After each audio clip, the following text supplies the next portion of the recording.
ത്യാഗം ചെയ്തവരേ, ദൈവമേകുമി സ്നേഹമാതൃക പിന്തുടർന്നിടണം. സുഭഗമോർമകൾ പീലി നീർത്തുന്ന കാലം, പാദമുദ്രകൾ നീർത്തടാകങ്ങളാകും.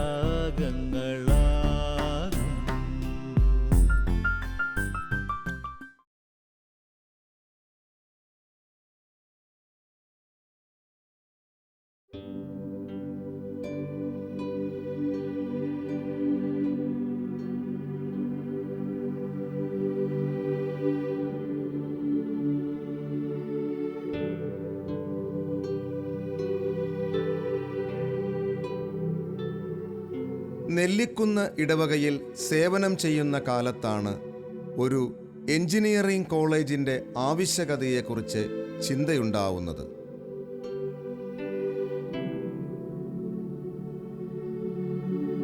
താമസം വിന തൂങ്കുഴിപ്പിതാവുമായി കൂടിയാലോചിച്ച് തീരുമാനമെടുത്തു.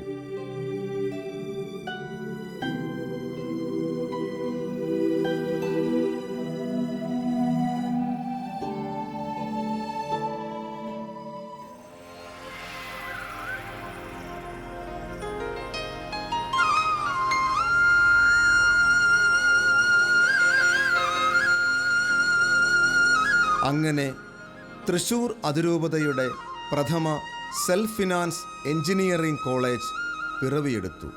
ജ്യോതി എഞ്ചിനീയറിംഗ് കോളേജ് സംസ്ഥാന തലത്തിൽ തന്നെ സെൽഫ് ഫിനാൻസ് കോളേജുകളുടെ തുടക്കവും ഇതായിരുന്നു.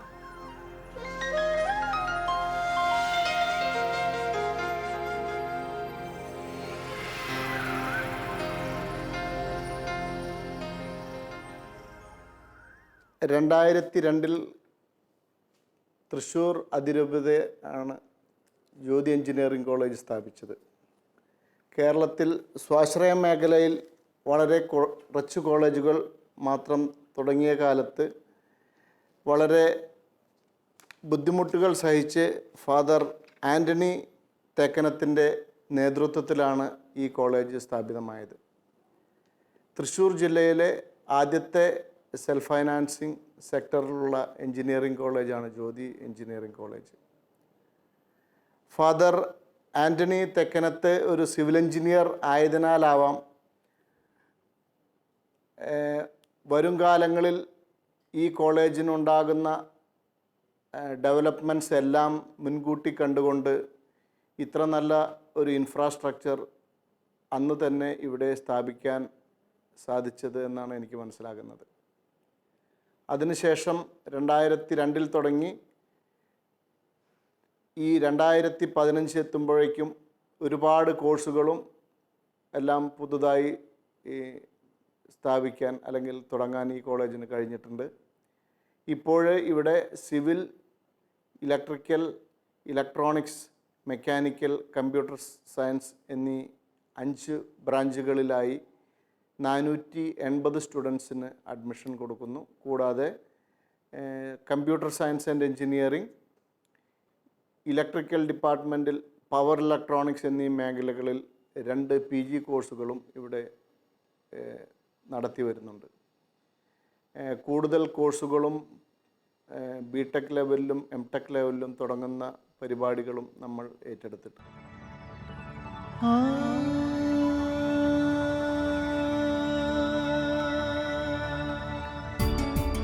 ഭാരതപ്പുഴയുടെ തീരത്തു നിന്നും സുമാർ 3 കിലോമീറ്റർ തെക്കുമാറി കലയുടെ കേളീരംഗമായ കലാമണ്ഡലത്തിനും ഏറെ അകലെയല്ലാതെയാണ് ഈ കോളേജ് സ്ഥിതി ചെയ്യുന്നത്. തൃശൂർ അതിരൂപതയുടെ കീഴിലുള്ള ഈ മലമ്പ്രദേശം ഇത്ര മനോഹരമായ ഒരു ക്യാമ്പസാക്കി മാറ്റാൻ തേക്കാനത്തച്ഛൻ അക്ഷീണം പരിശ്രമിച്ചു എന്നതിൽ ആർക്കും എതിരഭിപ്രായമില്ല.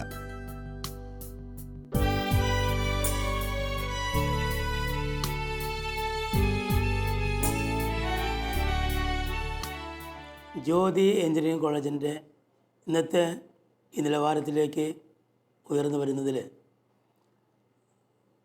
ഫാദർ ആൻ്റണി തേക്കാനത്ത് വലിയ പങ്ക് വഹിച്ചിട്ടുണ്ട്. ഇതിൻ്റെ ആരംഭകനും ആദ്യത്തെ സെക്രട്ടറിയും ഫാദർ ആൻ്റണി തേക്കാനത്ത് ആണ്.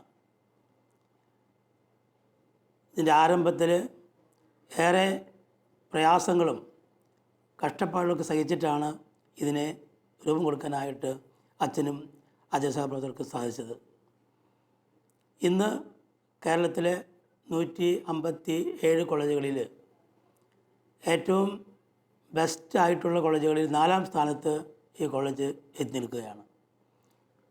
കാലിക്കറ്റ് യൂണിവേഴ്സിറ്റിയിലെ എഞ്ചിനീയറിംഗ് കോളേജുകളിൽ ടോപ്പ് റാങ്ക് ഉള്ള കോളേജുകളിൽ ഒന്നാണ് ജ്യോതി എഞ്ചിനീയറിംഗ് കോളേജ്.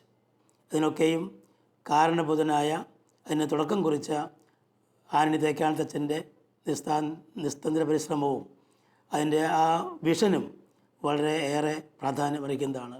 അദ്ദേഹം കൂട്ടരും കൂടി വിഭാവനം ചെയ്തതനുസരിച്ചാണ് നമ്മുടെ ഈ കോളേജ് മുന്നോട്ട് പോയിക്കൊണ്ടിരിക്കുന്നത്.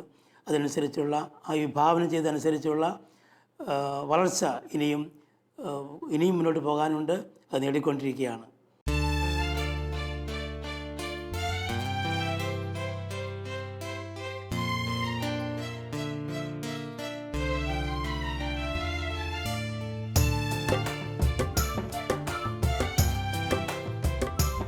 തേക്കാനത്തച്ഛൻ്റെ എഞ്ചിനീയറിംഗ് പാടവത്തിൻ്റെ ചരിത്ര സ്മാരകമാണ് ജ്യോതി എഞ്ചിനീയറിംഗ് കോളേജ്.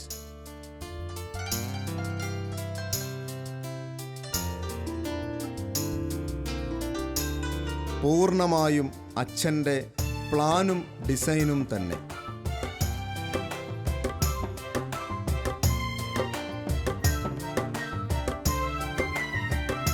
പണി തുടങ്ങാനാവശ്യമായ ജലസംഭരണി മുതൽ കോളേജ് ഉദ്ഘാടനം വരെ അച്ഛൻ്റെ സൂക്ഷ്മവും ശാസ്ത്രീയവുമായ മേൽനോട്ടം എല്ലാ മേഖലയിലും എപ്പോഴും സജീവമായിരുന്നു.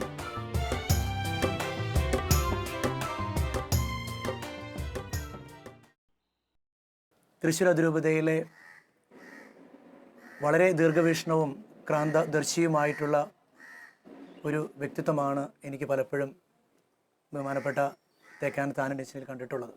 കാരണം സാങ്കേതിക വിദ്യാഭ്യാസ രംഗത്ത് വളരെ ദീർഘവീക്ഷണത്തോടു കൂടെ തന്നെ കാലഘട്ടങ്ങൾക്ക് മുമ്പ് ഈ ഒരു കാലുവെപ്പ് വയ്ക്കാൻ ധൈര്യം കാണിച്ച ഒരു വ്യക്തിത്വത്തിൻ്റെ അടുത്തിരിക്കുമ്പോൾ തീർച്ചയായിട്ടും എനിക്കൊത്തിരി സന്തോഷമുണ്ട് അച്ഛനെക്കുറിച്ച് ചില കാര്യങ്ങൾ ഓർക്കാൻ. കഴിഞ്ഞൊരു 6 വർഷമായിട്ട് ജ്യോതി ക്യാമ്പസിലൂടെ നടക്കുമ്പോൾ ഈ ക്യാമ്പസിൽ ഓരോ തൂണുകളും ഓരോ കല്ലുകളും അച്ഛനെക്കുറിച്ച് ഒരുപാട് കാര്യങ്ങൾ പറയാനുണ്ട്. കേരളത്തിലെ തന്നെ ഏറ്റവും മനോഹരമായിട്ടുള്ള ഒരു ക്യാമ്പസ് ഡിസൈൻ ചെയ്തെടുക്കാൻ, അതിലേക്കപ്പുറത്ത് ഏറ്റവും ക്വാളിറ്റിയുള്ള എഞ്ചിനീയറിംഗ് വിദ്യാഭ്യാസം, സാങ്കേതിക വിദ്യാഭ്യാസം നമ്മുടെ തൃശ്ശൂരിലെ, നമ്മുടെ കേരളത്തിലെ മക്കൾ കിട്ടണമെന്നുള്ള ഒരു നിർബന്ധ ബുദ്ധി തീർച്ചയായിട്ടും ഇതിലൂടെ അച്ഛന് സാധിച്ചിട്ടുണ്ട്. കാരണം ഈ പുതിയ തലമുറയുടെ കുട്ടികളുമായിട്ട് ഇൻട്രാക്ട് ചെയ്യുമ്പോൾ പുതിയ തലമുറ കുട്ടികൾ എപ്പോഴും പറയാറുണ്ട്, ഇത്ര നല്ല ക്യാമ്പസും ഇത്ര നല്ല കോളേജും ബിൽഡ് ചെയ്ത ആളുകളെ അവർ നന്ദിയോടുകൂടെ ഓർക്കാറുണ്ട്. തീർച്ചയായിട്ടും അവരുടെ മനസ്സിലൊക്കെ അച്ഛന് സ്ഥാനമുണ്ടെന്ന് വളരെ ഉറപ്പോടുകൂടെ ഞാൻ രേഖപ്പെടുത്തുകയാണ്.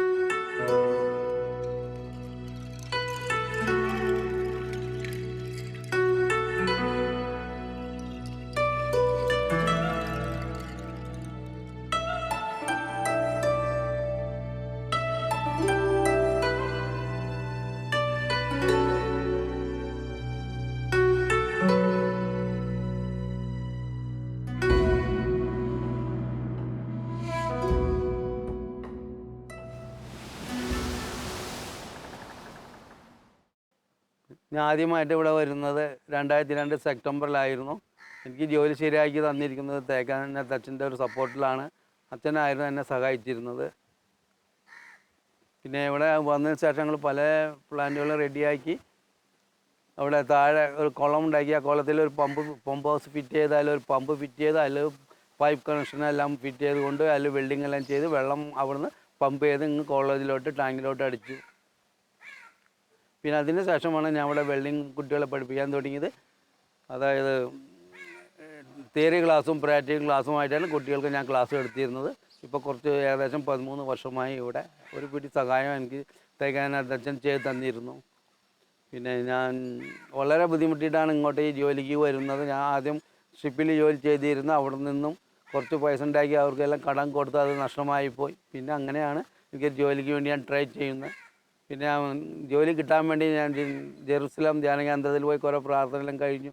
അതിനുശേഷം എനിക്ക് ജോലി കിട്ടിയില്ല. പിന്നെയും കുറച്ച് നാളും പോകാതെ ഇരുന്നുകൊണ്ട് ഞാൻ പിന്നെ പോയപ്പോൾ എനിക്ക് അച്ഛൻ അവിടെ നിന്നൊരു വിളിച്ചു പറഞ്ഞു, ഇങ്ങനെ കറുത്ത പാൻറ്റും വെള്ള ചുവന്ന ഷർട്ട് ഇട്ട ഒരു വ്യക്തി, ജോർജ് എന്ന വ്യക്തി വീണ്ടും യേശുവിലേക്ക് തിരിച്ചു വന്നിരിക്കുകയാണ്.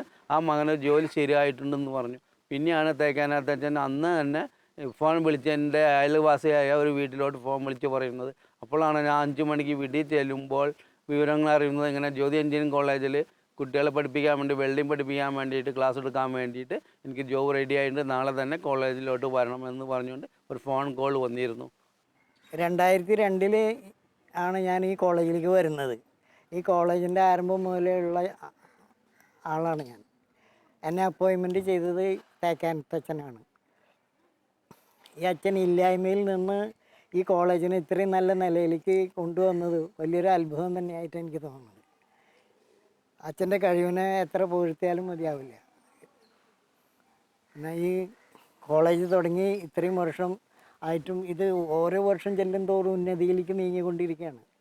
ഇത്രയും മഹത്തരമായൊരു സ്ഥാപനം ഉണ്ടാക്കാൻ ഈ അച്ഛന് സാധിച്ചതിൽ അച്ഛനോട് വളരെയധികം നന്ദിയുണ്ട്.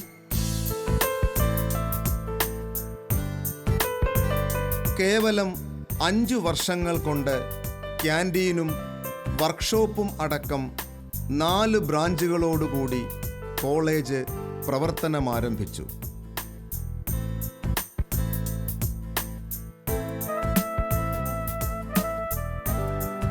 വെട്ടിക്കാട്ടിരി എന്ന കുഗ്രാമം അങ്ങനെ ജ്യോതി ഹിൽസിന് വഴിമാറി. Good afternoon father. Good afternoon. അച്ഛനെ ഈ കോളേജൊക്കെ തുടങ്ങിയ സമയത്ത് ഒരുപാട് ബുദ്ധിമുട്ടുകളൊക്കെ നേരിട്ട് വന്നതായിട്ട് കേട്ടിട്ടുണ്ട്. അതിപ്പോൾ ഞങ്ങളായിട്ടൊന്ന് ഷെയർ ചെയ്യാൻ പറ്റുമോ? ബുദ്ധിമുട്ടുകൾ എന്ന് പറയാൻ അന്ന് ഒരുപാട് പ്രശ്നമുണ്ട്. ഒന്ന്, ഇതിന് സാങ്ഷൻ കിട്ടാനുള്ള ബുദ്ധിമുട്ടുണ്ടായിരുന്നു. നമ്മളിതൊക്കെ തുടങ്ങിയാലും കേരള ഗവൺമെൻറ് അന്ന് പ്രൈവറ്റ് സ്ഥാപനങ്ങൾക്ക് ഹയർ എഡ്യൂക്കേഷൻ ലെവലിൽ അനുവാദം കൊടുക്കുന്ന NOC കൊടുത്തിരുന്നില്ല. ഗവൺമെൻറ് അനുകൂലമല്ലാത്തതുകൊണ്ട് കാലിക്കറ്റ് യൂണിവേഴ്സിറ്റിയും തന്നിരുന്നില്ല. അപ്പോൾ നമ്മളിവിടെ പ്രവർത്തനം തുടങ്ങുമ്പോഴും NOC കിട്ടാനുള്ള ഒരു വ്യഗ്രതയുണ്ട്. 2, നമ്മളിത് തുടങ്ങുന്ന അവസരത്തിൽ നമ്മുടെ കയ്യിൽ ഫണ്ടൊന്നുമില്ല. പൈസ കിട്ടാവുന്ന മാർഗങ്ങൾ പലതും ശ്രമിച്ചു. അവസാനം ഫെഡറൽ ബാങ്കുമായിട്ടൊരു എഗ്രിമെൻറ്റിൽ 10 കോടി രൂപ വായ്പയായിട്ട് സാങ്ഷൻ ചെയ്തിട്ടാണ് തുടങ്ങിയത്. അപ്പോൾ പണം സ്വരൂപിക്കുക അത്ര എളുപ്പമായിരുന്നില്ല. നമ്മൾ കുറച്ച് പേര് ഷെയറായിട്ട് കൊടുക്കാനൊക്കെ ആലോചിച്ചു. അതിലൊന്നും വലിയ വിജയം ഉണ്ടായില്ല. പിന്നെ ആദ്യത്തെ ഇൻവെസ്റ്റ്മെൻറ്റൊക്കെ എല്ലാം പെട്ടെന്ന് ഉണ്ടാക്കണ്ടേ. സാങ്ഷൻ മേടിക്കൽ മാത്രമല്ല, എല്ലാ എക്യുപ്മെൻറ്റ്സ് മേടിക്കലും ബിൽഡിംഗ് ഉണ്ടാവലും. അപ്പോൾ അന്ന് ഇവിടെ ഞങ്ങൾ തൃശ്ശൂർ രൂപതയിലെ കാത്തലിക് എൻജിനീയേഴ്സ് ഫോറം എന്ന് പറഞ്ഞിട്ട് അതിപ്പോഴും ഉണ്ട് ആ സംഘടന. ഞാൻ അന്ന് അതിൻ്റെ സെക്രട്ടറിയാണ്. അപ്പോൾ ഈ എൻജിനീയേഴ്സ് ഫോറത്തിൽ ഞങ്ങൾ ഇങ്ങനെ ഒരു പരിപാടി വെച്ചപ്പോൾ അവരുടെ ഭാഗത്ത് നിന്ന് നല്ല സഹകരണം ഉണ്ടായി. അങ്ങനെയാണ് ഇതിൻ്റെ ആരംഭ പ്രവർത്തനങ്ങൾ. അപ്പോൾ എനിക്ക് എപ്പോഴും ഇങ്ങനെ ടെക്നിക്കലായുള്ള കാര്യങ്ങളിൽ അവരുടെ നല്ല സപ്പോർട്ടുണ്ടായിരുന്നു. പ്രത്യേകിച്ച് AT ദേവസി എന്ന് പറഞ്ഞൊരു എഞ്ചിനീയർ മരിച്ചുപോയി.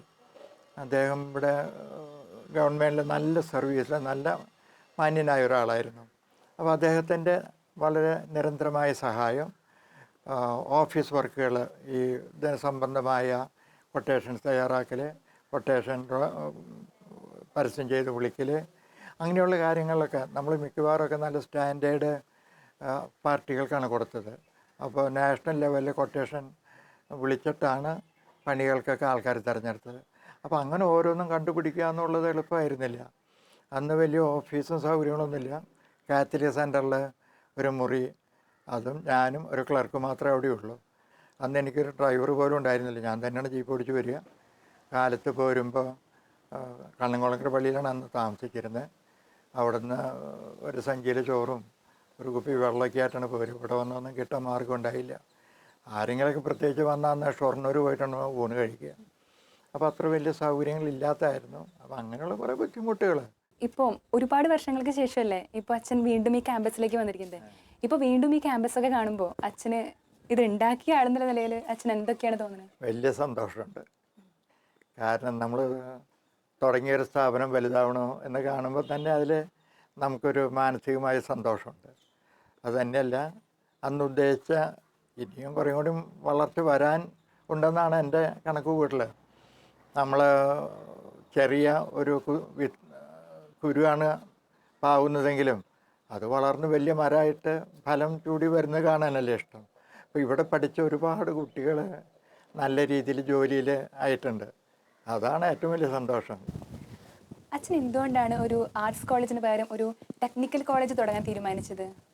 അതിനൊരു പ്രത്യേക കാര്യം എനിക്ക് ഉണ്ടായിരുന്നത്, ആർട്സ് കോളേജുകൾ നമുക്ക് കുറച്ചും കൂടി എണ്ണത്തിലുണ്ട്, സൗകര്യങ്ങൾ കൂടുതലുണ്ട്. അപ്പോൾ മിക്കവാറും സ്ഥലങ്ങളിലൊക്കെ ആർട്സ് കോളേജുണ്ട്. ഈ പ്രൊഫഷണൽ കോളേജുകൾ എന്ന് പറഞ്ഞാൽ അത് മറ്റുള്ളതിനേക്കാൾ കൂടുതൽ ഇൻവെസ്റ്റ്മെൻറ്റ് ആവശ്യമുള്ളൊരു സ്ഥാപനമാണ്. അത് പെട്ടെന്ന് നമ്മളങ്ങനെ ചെയ്താൽ എല്ലാവർക്കും സൗകര്യങ്ങൾ ഇവിടെ ഇല്ല. പിന്നീട് ഇപ്പോൾ ഒത്തിരി സ്ഥലങ്ങൾ വ്യക്തികൾ തുടങ്ങിയിട്ടുണ്ട്. അപ്പോൾ ഈ ജോലി സാധ്യത നോക്കിയാൽ ആർട്സ് കോളേജിൽ പഠിച്ചു വന്നാൽ ആദ്യത്തെ ഒരു ഡിഗ്രി BSc BCom ഒക്കെ പഠിച്ചാൽ കുറേ പേര് ക്ലർക്കുമാരായിട്ട് പോകും. പിന്നെ കുറച്ച് പേര് അതിനോടൊപ്പം ട്രെയിനിങ് കഴിഞ്ഞ് ടീച്ചേഴ്സാവും. ഒരു ഹയർ ലെവലിലേക്ക് ചെന്നിട്ട് ജോലിയിലേക്ക് എത്തുന്നവർ വളരെ കുറവാണ്. MSc ആയിട്ടോ വല്ല സയൻറ്റിസ്റ്റുകളായിട്ടോ അങ്ങനെയൊക്കെ ചേരുന്ന പോകുന്നൊരു വിരലിൽ എണ്ണാവുന്നവരുണ്ടാവുന്നുള്ളൂ.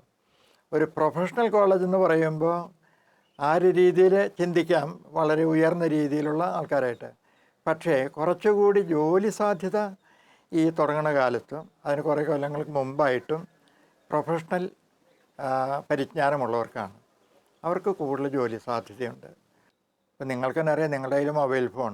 ഇപ്പം മൊബൈൽ ഫോണിൽ നിങ്ങളുടെ ഫോട്ടോയും കാണും, വിളിക്കുന്ന ആളുടെ ഫോട്ടോയും കാണും. അതൊക്കെ വളരെ അടുത്ത കാലത്തുണ്ടായ വലിയ വലിയ ഡെവലപ്മെൻറ്റുകളാണ്.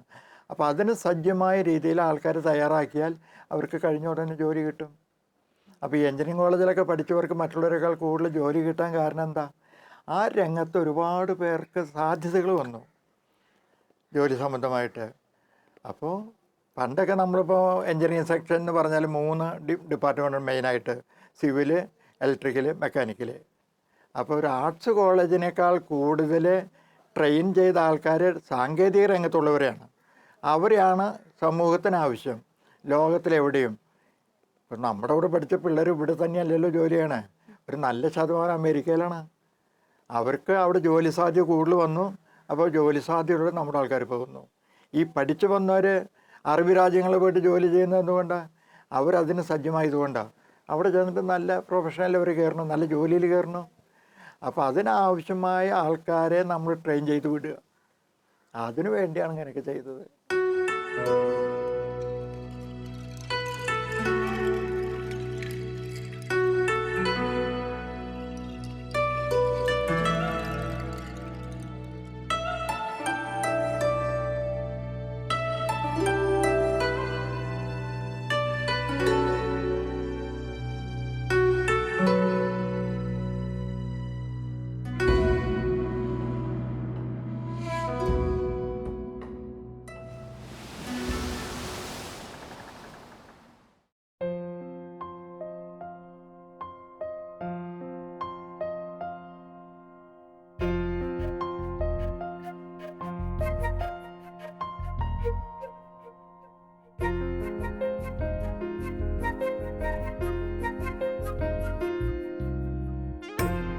തൻ്റെ വഴികളെക്കുറിച്ചും ദൈവനിയോഗങ്ങളെക്കുറിച്ചും ഈ വൈദികൻ തികച്ചും ബോധവാനായിരുന്നു. അതുകൊണ്ട് തന്നെയാണ് തൻ്റെ ഗ്രാമത്തെയും ബന്ധുജനങ്ങളെയും ഈ വൈദികൻ സ്നേഹപൂർവം ഇപ്പോഴും ഓർമ്മിക്കുന്നത്.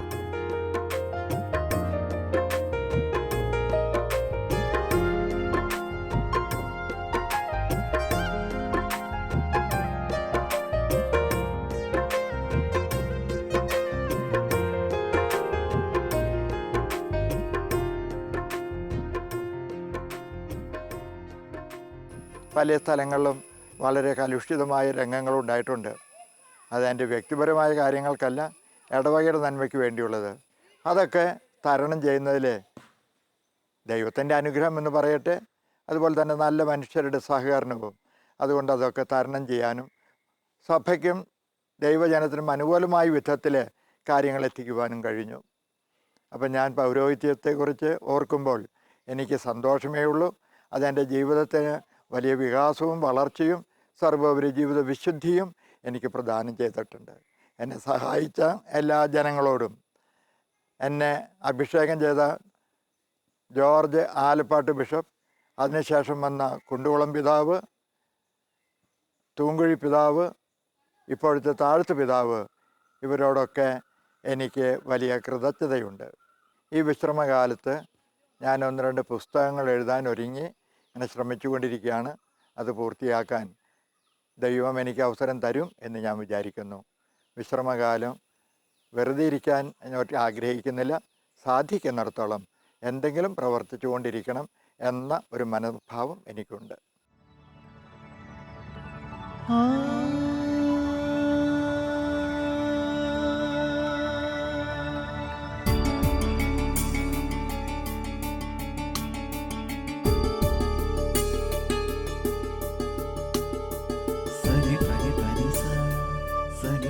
പരിഭവങ്ങളും പരാതികളുമില്ലാതെ തൻ്റെ ജീവിത സായന്തനങ്ങൾ ദൈവ ആനന്ദത്തിൽ കഴിച്ചുകൂട്ടുന്നു.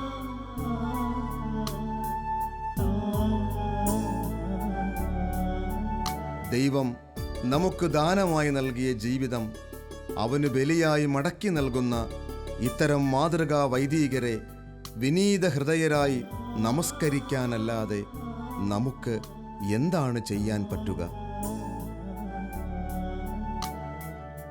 ദൈവമേ, അവരുടെ പ്രാർത്ഥനയും കരുണയുമാണ് നമ്മുടെ ജീവിതം. അത് നമ്മൾ ഒരിക്കലും മറക്കാതിരിക്കുക.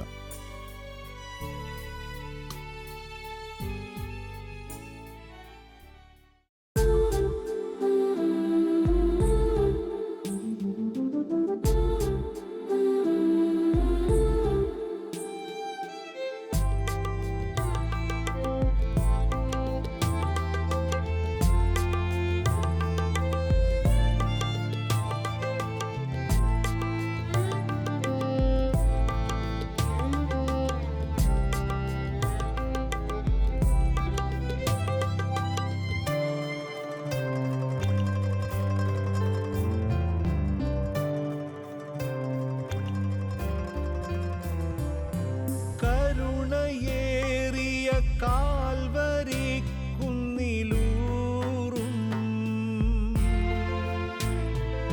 സ്നേഹവായ്പുകൾ പങ്കുവച്ചവരല്ലേ